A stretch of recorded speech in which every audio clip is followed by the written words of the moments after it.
Alliance ரிலேட்டடா எப்படி பாக்குறீங்க சார்? டிஎம்கே அண்ட் காங்கிரஸ் வந்து எவ்வளவு ஸ்ட்ரென்த்தா இருக்குன்னு பாக்குறீங்க?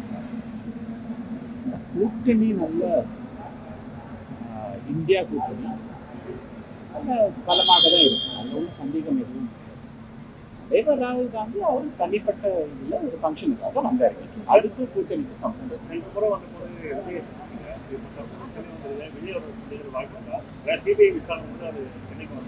நீங்கள் என்னமோ அப்பப்போ தான் நான் சென்னைக்கு வரா மாதிரி பேசுறீங்க. நான் இருக்கிறது சென்னையில் தாங்க, அப்பப்போ டெல்லிக்கு போயிட்டு வருவேன், அவ்வளோதான்.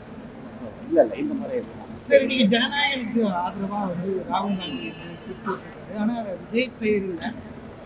அது வெறும் ஜனநாயகனா ஒரு சினிமாவா ஒரு எல்லாருக்குமான ஒரு கருத்தா தான் அதை கொடுத்துருக்காருன்னு நம்ம எடுத்துக்கணும். திரு ராகுல் காந்தி அவர்கள் இன்னைக்கு அவர் போட்ட எக்ஸில் போட்ட மெசேஜ், அதை வந்து நீங்கள் வந்து ரொம்ப லேஸில் ஒரு கூட்டணி மூலமாகவோ அந்த மாதிரி பார்க்கக்கூடாது. அவர் என்ன சொல்கிறாரு, ரொம்ப சீரியஸான இஷ்யூ.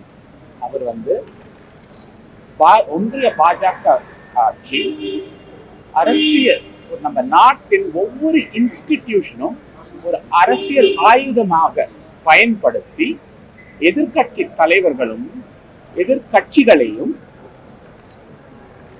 அவங்களுக்கு எப்பவும் ஒரு ப்ராப்ளம் கொடுத்து அவங்க வளர்ச்சியில் தடை போடுவது, அது வந்து அவங்க பயன்படுத்துறாங்க.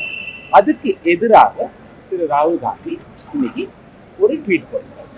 இப்போ அது வந்து அவர் தமிழ் பண்பாடு மேலேயே ஒரு அட்டாக் அப்படின்னு சொல்லியிருக்காரு. ஏன், நம்ம எல்லாருக்குமே தெரியும், தீபாவளி ரிலீஸு, பொங்கல் ரிலீஸுன்றது ஒரு பெரிய ஒரு தமிழ் கலாச்சாரம், நம்ம தமிழ்நாட்டில் ஒரு பெரிய கல்ச்சர், பெரிய இது.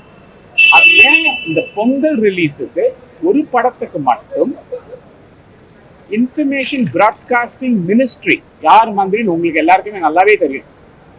அவர் மூலமாக சென்சார் போர்டு ஒரு புதிய ஆயுதமாக ஆகிவிட்டுள்ளது. அது சென்சார் போர்டை பயன்படுத்தி அதுக்கு தடை ஏன் போட்டாங்க அப்படின்னு அவர் கேட்டார். இது வந்து ரொம்ப சீரியஸான இஷ்யூ.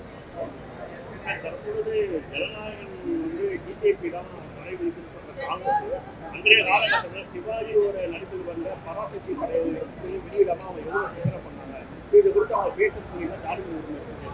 பாருங்க, எதுக்கு எடுத்தாலும் அன்னைக்கு என்ன நடந்துச்சு, 1960 என்ன நடந்துச்சு, 70 என்ன நடந்துச்சு, 80 என்ன நடந்துச்சுன்னு பேசிட்டே போகலாம்.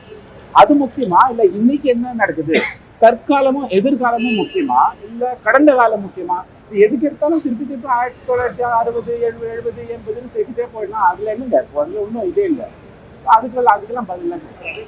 செய்திகளை உடனுக்குடன் தெரிந்து கொள்ள கீழ்கண்ட கேபிள் மற்றும் டிடிஹெச் நெட்வொர்க்குகளில் எம்நாடு செய்தி தொலைக்காட்சியை காணுங்கள்.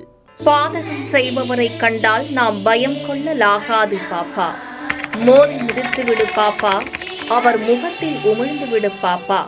அண்மை செய்திகளை உடனுக்குடன் தெரிந்து கொள்ள இணைந்திருங்கள் எம்நாடு தொலைக்காட்சியுடன்.